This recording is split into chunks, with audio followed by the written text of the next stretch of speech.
नमस्कार, capital TV देख रहे हैं आप। मैं हूं आपके साथ हर्ष भारद्वाज। प्रधानमंत्री नरेंद्र मोदी समस्तीपुर पहुंचते हैं और समस्तीपुर पहुंचकर जंगल राज शब्द का इस्तेमाल करते हैं। क्या यह शब्द एनडीए को कामयाबी दिलाएगा या फिर तेजस्वी जिस तरीके से वादे पर वादा कर रहे हैं, रोजगार को लेकर, चीनी मिलों को लेकर, वो महागठबंधन की सरकार बनाएगा? आज इसी पर चर्चा करेंगे। हमारे साथ दो खास मेहमान मौजूद हैं। वीरू मेनन साहब है बीजेपी से, आपका बहुत बहुत स्वागत करता हूं। कैपिटल टीवी पे आप हमारे साथ जुड़े हैं। और नसीम साहब है हमारे साथ। नसीम जी, आपका भी बहुत बहुत स्वागत है, आप कैपिटल टीवी पे हमारे साथ जुड़ रहे हैं। सबसे पहले वीरू मेनन साहब, मैं आपके पास ही आ रहा हूँ।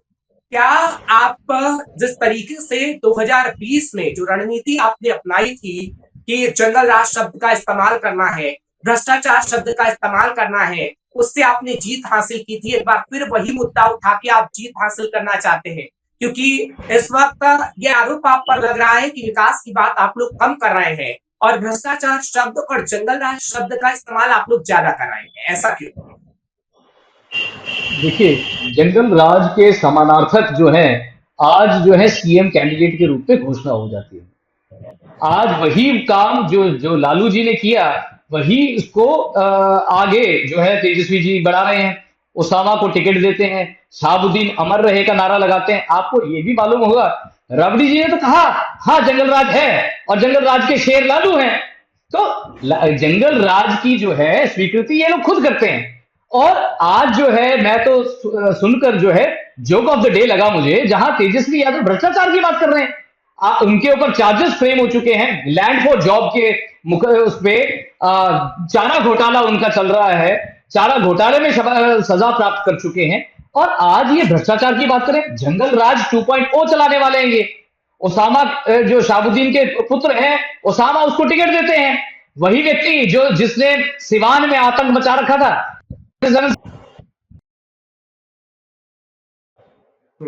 चलिए ठीक है, आपका कुछ नेटवर्क इशू, आप दोबारा जुड़े। नसीम साहब, मैं आपके मेरी पास आवाज आ आ रही? रहा हूँ। हाँ, आप ठीक है, अपनी बात पूरा करिएगा मेनन जी, साहब। देखिए, और जहां तक विकास की बात है, हमारे राज्य में विकास जो है 10.64 की दर पर है। और बिहार के इतिहास में जो है सबसे बड़ा बजट जो है अगर पास हुआ है, 2.75 लाख करोड़ का बजट पास हुआ है। और तेजस्वी यादव जो है गुमराह करने वाला एक बयान दे देते हैं कि 1 लाख नौकरियां देंगे। भैया 60 लाख करोड़ रुपए का बजट लगेगा जो ये अनाउंसमेंट कर रहे हैं नौकरियों की। कहां से लेके आएंगे? इनको नौकरियां देना तो इनके लिए कमाई का जरिया है। लैंड फॉर जॉब, आप नौकरी लो, जमीन दो, बाद में तनख्वाह देने को पैसे हो ना हो।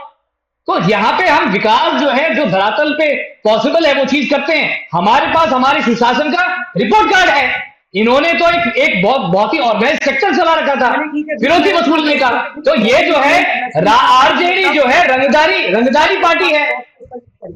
ठीक है नसीम साहब, बीनू मेनन साहब ने क्या कहा आपने सुना? वो कह रहे हैं कि भ्रष्टाचारी जॉब के बदले जमीन लेने वाला आदमी आज जॉब की बात कर रहा है। वो जंगल राज शब्द का भी इस्तेमाल करते हैं और कहते हैं कि लालू यादव भी भ्रष्टाचारी थे, तेजस्वी यादव भी भ्रष्टाचारी हैं। भ्रष्टाचारी को आखिर क्यों जनता चाहेगी कि वो सत्ता में आए?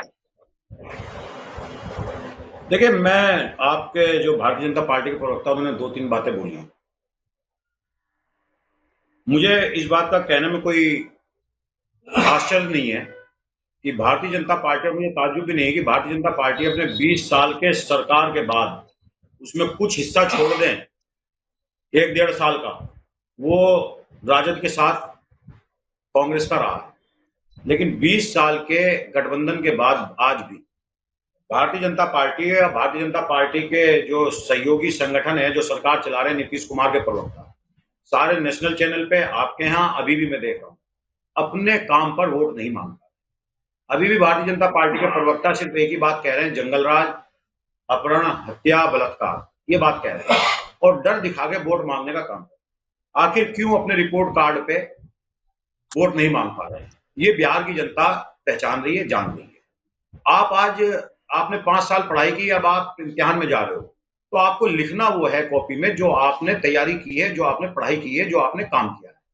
आज भी आप कक्षा की क्लास में बैठ करके इम्तिहान की और ये कह रहे हो कि दूसरा विद्यार्थी तो बहुत बुद्धू है, बहुत खराब है, ये नहीं चलेगा। आपको बताना पड़ेगा कि पिछले 20 साल में आपने क्या किया। ये आपको बताना पड़ेगा। जहां तक जंगल राज की बात है और अपराध की बात है और बिहार के सुशासन की बात है, मैं बताता हूं आपको, एनसीआरबी का डाटा बताता हूं आपको। सबसे गरीब राज अगर जो कोई पूरे देश में अगर जो है वो सरकारी एजेंसी हमारी नहीं है, वो नरेंद्र मोदी के हाथ में और अमित शाह के हाथ में बिहार है। सबसे ज्यादा अगर आपराधिक प्रदेश सबसे बड़ा है और सबसे ज्यादा अपराध बढ़ा है तो वो बिहार में बढ़ा है। मुख्यमंत्री के घर के सामने, आवास के सामने गोली चलती है, पूर्व मुख्यमंत्री लालू यादव के घर के सामने गोली चलती है, चुहा 2300 लीटर शराब को पी जाता है, चुहा बांध को और पुलों को कुतर जाता है, फाइलों को कुतर जाता है। कहां आप बोल पाएंगे, कैसे बोल पाएंगे? पर्चा लीक बिहार, पर्चा लीक का मतलब पर्यायवाची बिहार, लाठीचार्ज का मतलब बिहार, नौकरी ना होने का मतलब बिहार। जो ये आज सवाल कर रहे हैं और पूछ रहे हैं, इन्हें पूछना भी चाहिए कि आप इतनी नौकरी जो आप कह रहे हो, इतना बजट कहां से लाओगे? पूछना चाहिए, अच्छी बात है भारतीय जनता पार्टी को। लेकिन की हिम्मत और हैसियत है ये नरेंद्र मोदी से पूछ लेंगे अपने नेता से, साहब आपके सवाल का जवाब देना या नहीं, जल्दी से बताइए। फिर कांग्रेस को लेकर भी नसीम साहब के सवाल का पूछा था कि कहां से लाओगे, कहां से नहीं लाओगे, पूछा था इनसे किसी ने? देखिए आज बिहार चुनाव की तरफ है, बिहार के पास में महागठबंधन की तरफ से एक बहुत होनार और युवा चेहरा है जो बिहार को नया बिहार बनाना चाहता है और बिहार को दवाई, सिंचाई, शिक्षा, रोजगार देना चाहता है, हर परिवार को एक सरकारी नौकरी देना चाहता है। जहां तक बात करी ओसामा की, शाहबुद्दीन के लड़के की, सरकारी नौकरी एक मुकदमा नहीं है, एक मुकदमा नहीं है, बताया ना जनता को। ठीक है बीनू मेनन मैं साहब, चाहता हूं ओसामा पर एक मुकदमा नहीं है, लेकिन कौन भूलेगा मुजफ्फरनगर बालिका कांड? कौन भूलेगा मुजफ्फरनगर बालिका कांड? मुकदमा कुछ नहीं है, ये जो हत्याएं हो रही है कौन भूलेगा? कौन भूलेगा जो आपने बाहुबली के बच्चों को टिकट दे दिया, उनपे भी, बाहुबली पे भी मुकदमे हैं, कौन भूलेगा भाई? कौन इस बात को भूलेगा? तो ये सवाल नहीं पूछे जाएंगे आपसे। अब आप सुन ले, आज बिहार अब आप सुन ले, बदलना चाहता है, ठीक है, बिल्कुल। जिस जंगल राज की बात, बिहार बदलकर, भाई साहब सुनिए, बिहार बदलकर वापस जंगल राज में नहीं जाना चाहता, जहां पे मुख्यमंत्री खुद आरोपी है, जहां पे मुख्यमंत्री जो है अपनी बेटी की शादी में शोरूमों से गाड़ियां उठवा लेते हैं, रंगदारी का ऑर्गेनाइज सेक्टर चलाते हैं। अगर वहां पे कोई गाड़ी खरीदता है तो अगले दिन रंगदारी वाले पहुंच जाते हैं कि भाई फिरौती दो, गाड़ी कैसे खरीदी है तुमने। इस सेक्टर से बाहर आने का लालू प्रसाद जी के बयान है, उन्होंने कहा कि मैं सड़क तुम्हारे यहां इसलिए नहीं बना रहा कि पुलिस वहां तक पहुंच जाएगी, और हमने 55,000 किलोमीटर सड़क बिहार में बनाई है। ये अंतर है। अगर हॉस्पिटल्स दिए तो हमने दिए हैं, अगर ट्विन टावर एम्स का दिया है पटना में तो हमने दिया है, और अगर आज जो है देश का चौथा सबसे ज्यादा गति में विकास करने वाला अगर स्टेट है तो वो बिहार है। आज जो बिहार को जिस स्थिति में छोड़ गए थे, जहां पे आईएएस की पत्नी तक सुरक्षित नहीं थी, आईएएस ऑफिसर की पत्नी जहां सुरक्षित नहीं थी, ये हमसे जो है सुशासन की बात करें, ये जंगल राज की बात करते हैं। और जहां तक कांग्रेस है, कांग्रेस ने, इन्होंने कहा कि इतने साल, इन्होंने 20 साल राज किया और हमने तो इतना साल राज किया। इतने साल में आपने क्या किया? हमने तो 80 एयरपोर्ट दे दिए देश को, हमने एम्स दे दिए देश को, आपके टाइम पे 2 एम्स था। ये अगर पास किया है, आप नॉर्थ ईस्ट चले जाए, नॉर्थ ईस्ट में एक एयरपोर्ट क्या कहते हैं, पासपोर्ट सेंटर था, एक पासपोर्ट सेंटर आसाम में, पूरे 7 सिस्टर्स में। अगर आज उसको सुशासन दिया है, हमने दिया है, तो चाहे देश ले लो चाहे प्रदेश देख लो, अगर विकास दिया है तो बीजेपी ने दिया है। कांग्रेस ने लूट खसोट के अलावा क्या किया है? वही इनके अलायंस वाले कर रहे हैं, और क्या कर रहे हैं? आरजेडी उनका वही समर्थन। और आज देखिए इनका अलायंस आपको दिख रहा है, राहुल गांधी का चेहरा कहीं नहीं दिखा आज। बोलने का काम किया, ये मैं नहीं, सत्ता पक्ष के लोग बोल रहे हैं। फटाफट से अपनी बात रखिएगा, फिर एक क्वेश्चन मैं भी आपसे करूं। देखिए मेरी आदत नहीं है किसी के बीच में जाकर के मैं शोर मचाऊं, सब्जी मंडी बनाऊं आपकी इस डिबेट को, क्योंकि आप डिबेट कर रहे हैं तो जब तक हमारे जो सुनने वाले लोग हैं, दर्शक हैं आपके, वो जब तक बात को नहीं समझ पाएंगे तो इसका हल नहीं निकलेगा। अच्छी बात है, अच्छी डिबेट है कि हम एक दूसरे के बीच में ना बोलें और एक दूसरे का टाइम ना लें। चिल्ला मैं भी सकता हूँ, सब कुछ कर सकता हूँ, लेकिन मैं सवाल खड़े करता हूँ, क्योंकि हम लोग मुद्दों की बात इस देश के अंदर कर रहे हैं और हम वो बात, हम अपनी बात को रख रहे हैं, बहुत अच्छे तरीके से रख रहे हैं, तेजस्वी भी रख रहे हैं और कांग्रेस के सभी महागठबंधन के साथी रख रहे हैं।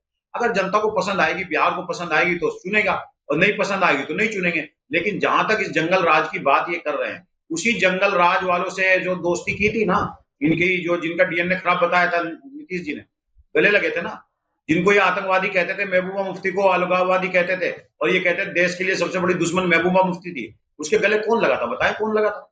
कौन लगा था? बताएं ना। जिस तालिबान को ये आतंकवादी कहते थे, ये पूरा देश समझना चाहता, सुनना चाहता, जिस तालिबान को आतंकवादी कहते थे, इनके गिरिराज जिस देवबंद मदरसे को आतंकवादी का अड्डा कहते थे, उसी तालिबान को लाके घुमाया ना वहां पर। ये दोहरी नीति नहीं चलेगी। वही तालिबान के लोग थे ना, कंधार में जहाज उतरा था, ये आतंकवादी छोड़ करके आए थे। बात बिहार की है, बिहार के सम्मान की है, बिहार के युवाओं की है, बिहार की बेटियों की है। और आज हम नहीं कह रहे हैं इस बात को, ये कांग्रेस का प्रवक्ता बैठ करके नसीम खान नहीं कह रहा है इस बात को। अगर जो मैं कहता तो ये बात झूठी हो सकती थी, क्योंकि मेरी जिम्मेदारी, पहला दायित्व है मेरा कि मैं अपनी पार्टी के लिए बोलूं। लेकिन मैं नहीं कह रहा हूं, भारत सरकार की एजेंसी कह रही है, एनसीआरबी एजेंसी जो डाटा सप्लाई करती है वो कह रही है कि आज बिहार अपराध में नंबर 1 है। आज दलित, आज जो मेहन साहब, अब आप भी कोई है, डाटा दे दीजिए। नसीम साहब तो बैक टू बैक डाटा दे रहे हैं, आप पर सवाल उठा रहे हैं। आपके पास कोई देखिए, डाटा है बिल्कुल तो आंकड़े बता रहे हैं। देखिए, मैंने सारी डेटा के साथ बताया। मुझे उनसे डाटा जैसे है। अब मैं देखिए, इस डाटा खुद को बता रहे थे अभी कि कोई बीच में ना बोले, 22,000 अब आप खुद बीच में बोल रहे हैं। सब्जी मंडी वाला माहौल पहले भी इन्होंने किया, फिर बाद में राय भी खुद देने लग गए। ठीक है, बिल्कुल। पीछे भी हर ये आपने बोला, बीच में बोल रहे हैं, अब भी ये बीच में बोल रहे हैं। डेटा के साथ बता रहा हूँ। देखिए, मैंने ग्रोथ रेट, देखिए बिल्कुल, देखिए ग्रोथ रेट, जो डेटा की बात है, मैंने ग्रोथ रेट बकायदा डेटा के साथ बोला। 10.64% है बिहार का ग्रोथ रेट। आज बिहार चौथा सबसे गति में जो है विकास करने वाला प्रदेश आज बिहार है। और जहां तक स्कूल ड्रॉप आउट की बात है, पहले जो है स्कूल ड्रॉप आउट 12% थे, क्योंकि स्कूल ड्रॉप आउट करके रंगदारी करने का काम करते थे। आज स्कूल ड्रॉप आउट की जो दर है वो 1.72% है। और जो है करीब 37 लाख जो है प्रधानमंत्री आवास योजना के तहत मकान मिला है। 55,000 किलोमीटर सड़कें बनी हैं। वही लालू जी क्या कहते थे, भाई सड़कें अगर बना दूंगा बिहार पुलिस आपके घर तक आ जाएगी, इसलिए मैं सड़क नहीं बना रहा हूं। तो हमारे पास विकास जो है पूरा डेटाबद्ध है हर चीज में। अगर हॉस्पिटल्स की मैं बात कहूं तो हॉस्पिटल्स को अगर पटना में ट्विन टावर एम्स हॉस्पिटल बनाने का काम किया तो किसने किया? भाजपा सरकार ने किया। आज 26 डिस्ट्रिक्ट में 1500 हॉस्पिटल की जो घोषणा करी एनडीए सरकार ने करी।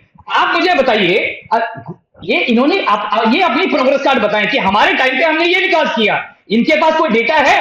जंगल फिरौती, एक आईएएस ऑफिसर की पत्नी सुरक्षित जिस माहौल में नहीं थी, वो आज हमसे सवाल पूछ रहे हैं। आप मुझे बताइए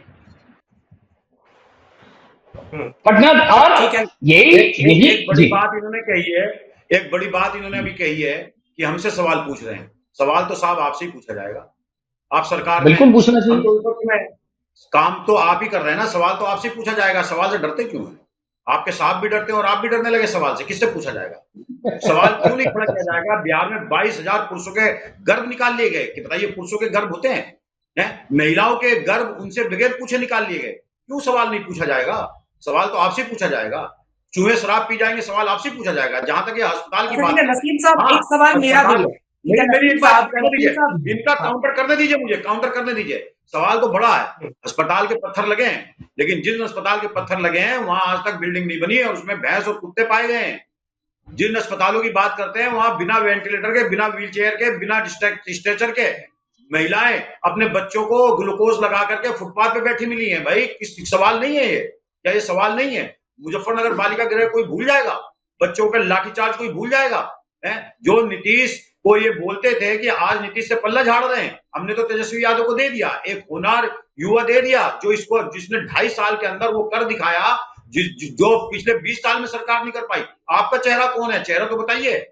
ये नीतीश होंगे या पर्ची बाबू कोई निकलेगा? कोई पर्ची जाएगी जैसे वहां राजनाथ सिंह ने पर्ची थमा दी थी हाथ में, वसुंधरा के हाथ में, वैसे पर्ची जाएगी। रविशंकर प्रसाद ने कल ही कहा कि नीतीश ही सीएम बनेंगे, चेहरा उनकी तरफ से क्लियर कर दिया गया है। अच्छा नसीम साहब, मेरा एक सवाल है, प्लीज सुनिएगा।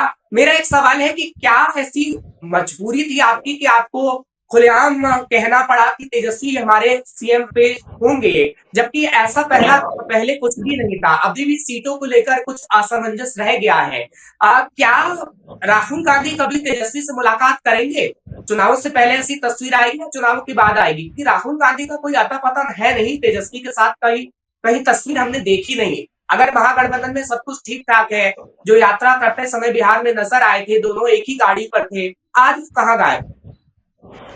चिंता मत करिए, बिहार ने पहले सवाल उठाया कि महागठबंधन कमजोर है। हमने जवाब दिया अपनी सीटें तय करके, कैंडिडेट देके, और कहीं एक आध जो कमी थी हमने खुल करके कहा कि इतने बड़े गठबंधन में एक आध जगह कमी होती है, हम उसके साथ में लड़ेंगे। फिर सवाल उठाया कि आपका चेहरा कौन है। राहुल गांधी नाराज हैं, चेहरा नहीं देना चाहते।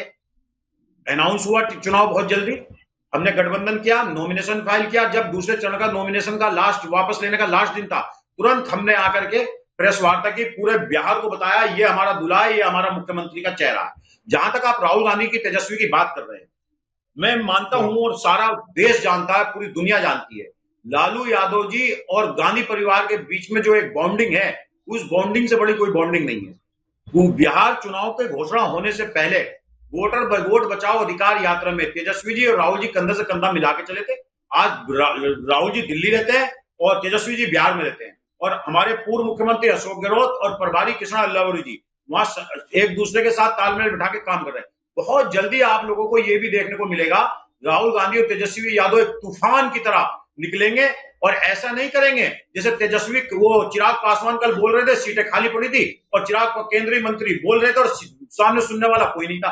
आज तेजस्वी यादव की रैली देखिए, भीड़ उमड़ी पड़ी है, युवा उमड़ा पड़ा है, वोटर अधिकार यात्रा में राहुल गांधी का कॉन्सेप्ट क्लियर कर दिया नसीब साहब ने। आप बताइए, सबसे पहले देखिए हर्ष जी, बिल्कुल हर्ष जी, संबंध से ही शुरू करता हूँ, अभी रुकेंगे नहीं, और इनका हम सब्जी मंडी ये चलाएंगे, उसके बाद ये मानेंगे भी। देखिए हर्ष जी, बिल्कुल संबंध से ही शुरू करता हूँ। देखिए बिल्कुल सुनिए हर्ष जी, इनकी सारी बात हो गई, ये संबंध की बात करते हैं, कांग्रेस और आरजेडी का बड़ा गहरा संबंध है, बिल्कुल गहरा संबंध है। और लालू जी ने अपनी बेटी का नाम मीसा इसीलिए रखा था क्योंकि वो मीसा के तहत बंद हुए थे, और उस टाइम पे उन्होंने प्रण लिया था कि कांग्रेस को बर्बाद करके छोड़ेंगे। ये उनके संबंध की जो बात है, जो अटूट संबंध की जो बात है, वो ये रही। और जहां तक विकास की बात है, विकास करने की बात है, और कांग्रेस में ये काम करे, देखिए आज के ये इनके जो प्रेस कॉन्फ्रेंस था तेजस्वी का, तो इनके एनडीए के सबसे बड़े नेता तो राहुल गांधी हैं। राहुल गांधी जी की तस्वीर कहां थी, मुझे बताइए। और देखिए एक मेडिकल बीमारी है, एटेक्सिया करते हैं, एटेक्सिया में क्या होता है ना, एक इंसान को जो अपने, एक मेडिकल टर्म है हरीश जी, एटेक्सिया, जिसमें ना एक इंसान को अपने हाथ पैरों पर कंट्रोल नहीं होता। तो एटेक्सिया वाला जो है, सामने बैठ के मुस्कुराते हुए आदमी पे बोलता भी आपके पेट में दर्द है, आपके पेट में दर्द है, मुझे एटेक्सिया है, मेरे को अपने हाथ पैरों पे कंट्रोल नहीं है, पर मैं सामने वाले के पेट में दर्द है बता दूंगा। ये कांग्रेस का हाल है और ये गठबंधन का हाल है। ये आज जो है, ये आमने सामने खड़े, हरीश जी आमने सामने खड़े और कह रहे friendly fight. What is a friendly fight? What is the definition of friendly fight? कहते हैं हमारे फ्रेंडली फाइट चल रहा है। Fight is a fight, friendly fight क्या होता है? तो इनके गठबंधन में क्या डिस्पेंसीज हैं, आपस में जो मतभेद है, मनभेद है, सारी सामने है, और इनके पास क्या एक चीज अपना विकास गिनाने के लिए है? राहुल गांधी पोस्टर से क्यों गायब रहे, ये सबसे बड़ा सवाल। देखिए अच्छा है, मैं इस बात से खुश हूं कि हम वोट मांग रहे हैं, हम अपनी 2.5 साल की उपलब्धि गिना रहे हैं, और हम जो वादे कर रहे हैं आने वाले समय के लिए वो कह रहे हैं। और भारतीय जनता पार्टी कुछ सवालों में घिर रहे, ज्यादा अच्छा है। पहले तो चेहरा कौन होगा, जब हमने चेहरा प्रोजेक्ट कर दिया, आप कहते हैं तस्वीर कहाँ है राहुल गांधी की। मैं बताता हूँ राहुल गांधी की तस्वीर कहाँ है। अरे उपलब्धि भी गिनवाने के लिए कह दीजिए। प्रत्येक मतदाता के, युवाओं के दिल के अंदर है राहुल गांधी, बिहार के जनमानस के दिल के अंदर है, जो सुशासन की, जो वोट चोरी की बात कर रहे हैं, जो बिहार को नई रास्ता देने की बात कर रहे हैं, जो बिहार के रोड मैप को बताने की बात कर रहे हैं, तेजस्वी जी को बिहार के अंदर ताकत देने की बात कर रहे हैं, जो कह रहे हैं कि इस भ्रष्टाचारी सरकार से बचा करके हम आपको नए रास्ते पर ले जाएंगे, नौकरी देंगे, दवाई देंगे, शिक्षा। बलात्कारियों को, इन अत्याचारियों को, इन यौनाचारियों को हटाने के लिए कांग्रेस पार्टी के, बिल्कुल आपने अपने सारी क्वालिटीज आज गिनवा दिए हैं, आपकी पार्टी के, आपके गठबंधन की सारी पार्टीज गिनवा दी हैं आपने। और राहुल गांधी जी वो हैं जो लंदन में जाकर अमेरिका और इंग्लैंड से कहते हैं कि भाई where are the defenders of democracy, where are the defenders of democracy in India. और वहां पे अमेरिका और ब्रिटेन को हिंदुस्तान में आकर दखल देने की बात करते हैं। और ऐसे व्यक्ति देश के जेनजी के वो बनेंगे जो लोगों के आगे गिड़गिड़ा रहे हैं, कभी पाकिस्तान में गिड़गिड़ा रहे हैं, कभी इंग्लैंड में जाके गिड़गिड़ा रहे हैं। ऐसा व्यक्ति जेनजी का नेता बनेगा? आपके मुख्यमंत्री बिल्कुल आपसे तो आप ये देखो, मैं आपको फिर तो दे दूंगा, हम फिर एक साथ बैठेंगे, बिहार पे चर्चा करेंगे। समय मेरे पास इतना ही था। नसीम जी बहुत बहुत शुक्रिया हमारे साथ जुड़ने के लिए। वीरू साहब आपका भी बहुत बहुत शुक्रिया। फिलहाल जनता के दिल में क्या है और जनता आखिर क्या फैसला लेगी, ये जल्द से जल्द पता लगेगा। यानी आप लोग क्या फैसला लेंगे, ये 14 तारीख को पता लग जाएगा। फिलहाल कल फिर आपके सामने हाजिर होंगे, बिहार के मुद्दे पर ही बेबाकी से सवाल नेताओं से पूछेंगे। मुझे इजाजत दीजिए, नमस्कार।